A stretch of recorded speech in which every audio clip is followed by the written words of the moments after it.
Le matin venu, je ne tenais plus en place. Je devais voir Nina, ou du moins vérifier qu'elle était encore en vie.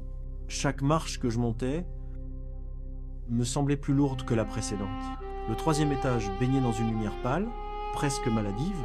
L'air y était plus lourd, plus froid, comme si quelque chose avait absorbé toute la chaleur du couloir. J'ai frappé doucement à la porte de Nina. « Nina, c'est moi. Est-ce que tout va bien ?»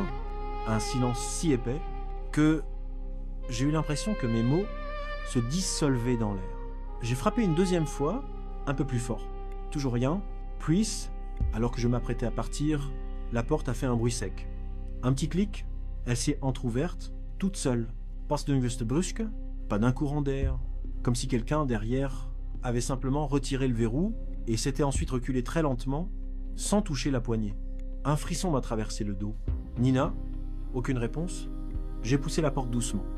Elle a glissé en avant avec une facilité inquiétante, comme si la maison voulait que j'entre. Un froissement, comme si un tissu très lourd glissait lentement sur le sol. Puis un souffle, long, profond, presque suffocant, le genre de souffle qu'on n'entend pas avec les oreilles, mais qu'on sent dans la poitrine. « Nina ?» répétai-je, la voix plus faible. La lumière du couloir éclairait seulement le 1er mètre de la pièce. Le reste demeurait caché dans une pénombre dense. L'intérieur était plongé dans l'ombre. L'air était glacé, comme si la pièce n'avait pas été habitée depuis des semaines. Et pourtant, quelque chose avait bougé. Je le savais, je le sentais. L'odeur était plus forte que jamais. Pas celle d'un corps ou d'un animal. Une odeur lourde, humide, qui rappelait la terre retournée, le sol profond, où l'on enterre des choses, qui ne devraient pas voir la lumière. J'ai appelé encore une fois. « Nina, tu es là ?» La lumière du couloir éclairait seulement le 1er mètre de la pièce. Le reste demeurait caché dans une pénombre dense. Et c'est alors que, dans cette obscurité, j'ai aperçu une silhouette, fine, haute, immobile. Ses contours étaient flous, comme si l'ombre elle-même essayait d'imiter la forme humaine. Elle s'est légèrement inclinée, sur la gauche, pas comme un humain, pas comme quelqu'un qui se penche, plutôt comme une forme qui se déplie lentement, qui prend conscience qu'elle est observée. J'ai fait un pas en arrière. Le sol a grincé, et la silhouette, comme si elle avait attendu ce son, a avancé d'un seul mouvement fluide, sans bruit, vers moi. J'ai refermé la porte d'un geste brusque, le cœur prêt à exploser. Et juste avant que le battant ne se ferme, j'ai entendu, très bas, dans un souffle long et froid, « Reste », puis tout s'est tu. Je suis resté plusieurs secondes, appuyé contre la porte de Nina, tremblant, écoutant le silence derrière le bois. Rien, aucun pas, aucun souffle, aucun mouvement. Mais ce silence n'était pas calme. Il avait une densité, une lourdeur, comme si quelque chose derrière la porte retenait son propre souffle pour m'écouter. Je suis descendu les marches rapidement, sans même réaliser que j'avais oublié le sac de fruits devant sa porte. Dans l'escalier, ma main tremblait tellement que j'ai failli faire tomber mon téléphone. J'ai essayé d'appeler la police, passe des signaux. Sur chaque numéro, mon écran affichait la même chose. Réseau indisponible, ce qui était impossible. Chez moi, le réseau fonctionnait toujours. J'ai redescendu encore un étage. Toujours rien. Un bruit a résonné alors. Un frottement léger venant du dessus. J'ai levé la tête. Quelque chose avançait dans les escaliers. Pas rapidement. Pas comme quelqu'un qui descend. Mais comme quelque chose qui glisse en raclant doucement le mur du bout d'un membre trop long. Je me suis plaqué contre la rampe, tentant d'entendre mieux. Un second frottement. Plus proche. Plus bas. Puis un souffle profond, massif, qui semblait provenir de l'intérieur même du mur. Je me suis mis à descendre les marches, de plus en plus vite. Et c'est là que j'ai entendu mon nom. Mon nom, prononcée d'une voix qui imitait un être humain, mais qui n'y parvenait pas complètement. Trop grave, trop lente, comme si chaque syllabe passait à travers quelque chose de déformé. Viens. Je me suis figé. Ce n'était ni la voix de Nina, ni celle de son mari, ni celle de quelqu'un que je connaissais. Ce n'était pas une voix faite pour parler. C'était la tentative maladroite d'une gorge qui n'a jamais été humaine. Je suis descendu le dernier étage presque en courant. Et j'ai claqué la porte de mon appartement derrière moi. J'ai verrouillé. J'ai mis la chaîne. J'ai poussé une chaise contre la poignée, puis je me suis laissé tomber contre le mur, tremblant, écoutant chaque son dans le couloir. Au début, rien, puis un grattement, lente, régulière, qui descendait l'escalier, marche après marche. Il s'arrêtait parfois, comme si la chose sentait l'air, cherchait ma présence.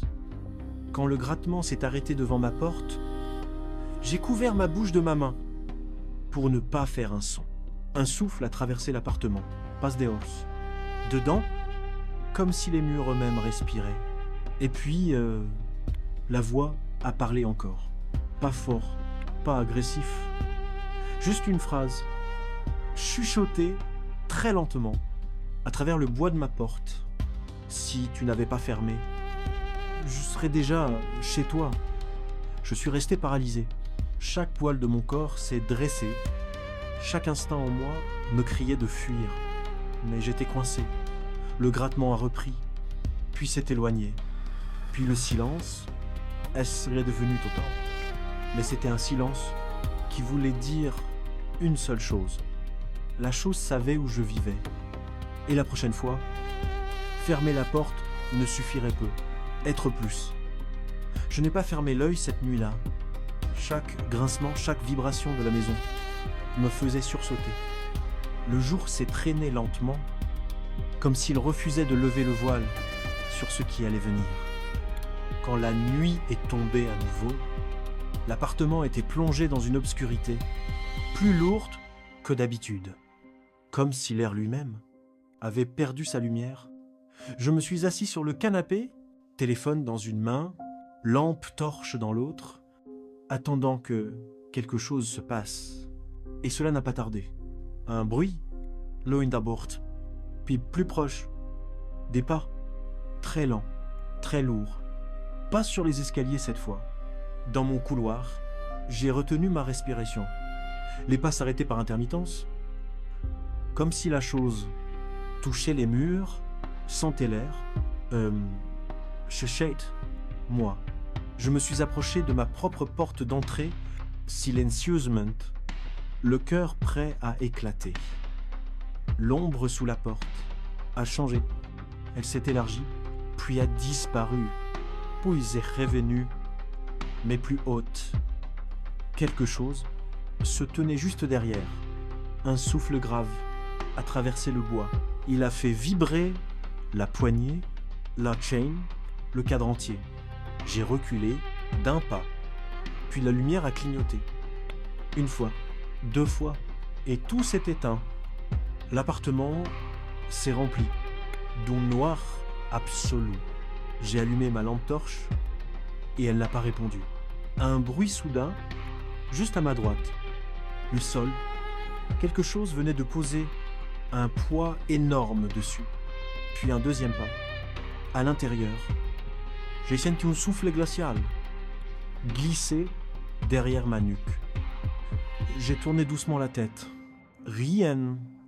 Mais l'air, cette fois, avait une autre odeur. Lourde, froide, humide, comme l'intérieur d'une terre fraîchement retournée. J'ai avancé à tâtons, tentant de trouver mon téléphone. De la lumière. N'importe quoi. Et c'est là que je l'ai entendu. Pas contre la porte. Pas dans le couloir. Derrière moi. Tout près. Tellement près que j'ai senti la vibration de la voix dans ma poitrine. Tu n'aurais jamais dû fermer. J'ai bondi en avant. Un choc sourd contre le sol. Un souffle juste derrière mon oreille. Des pas irréguliers qui se rapprochaient dans le noir absolu. Je cherchais la poignée de la porte d'entrée, paniqué, mes doigts glissant sur le métal. Puis, un son faible, un clic, passe de la porte, du sol, comme si quelque chose venait de ramper sous moi. J'ai reculé encore, le souffle court, et la voix est revenue, plus claire, plus proche, comme si la créature se tenait maintenant à quelques centimètres de mon visage. Laisse-moi entrer. J'ai ouvert la bouche pour crier, mais aucun son n'est sorti. Quelque chose a effleuré ma manche. Quelque chose de froid, d'humide, de vivante. Je suis tombé contre le mur, cherchant de mes mains une issue, une fenêtre, n'importe quoi. Mais le noir était total. Puis, soudain, la créature a murmuré, très doucement, comme un souffle dans l'oreille. J'étais déjà là, bien avant toi. Le sol a craqué. Un dernier souffle profond, et tout s'est effondré dans le noir.